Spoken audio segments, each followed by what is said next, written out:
We bring in Justin from Battleborn Injury Lawyers for the Battleborn Q&A, an anonymous question. I've heard Justin talking about HOAs before. Now, ours is awful. I want to run for president, but I want to know, how much power does an HOA president actually have to make changes in the neighborhood? Justin Watkins, Battleborn Injury Lawyers, what do you know? So let's start with what an HOA actually is. An HOA is an agreement amongst neighborhoods to run things a certain way. And in the documents of closing on houses, there is permissions that are given to the HOA and responsibilities, and permissions and responsibilities given back.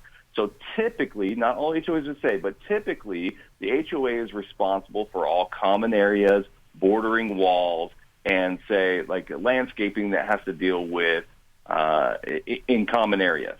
But as the neighborhoods get bigger and you have these master HOAs like Summerlin, Green Valley, Aliante, all these are master HOAs that have a ton of power throughout the neighborhood for where the parks are put, what kinds of parks. I know you've had some run-ins with dog parks and where they're placed. All of that would be controlled by the HOA, and the president is in control of the board of the HOA and can determine what motions to hear and what motions not to hear.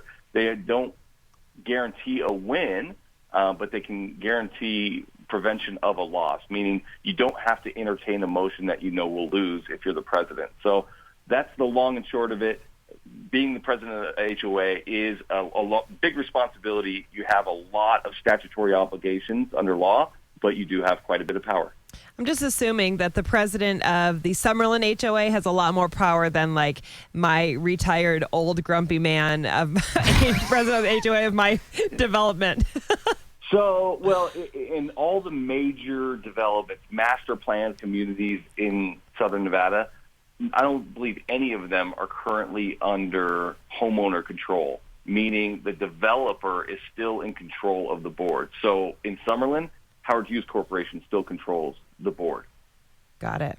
Wow. Well, great advice from Justin. And to our anonymous question asker, thank you for taking some time to submit for the Battleborn Q&A. If you want to submit, text BATTLE to 702-597-1027 or visit 1027coyotecountry.com to submit. Justin, thank you so much. Thanks, Justin.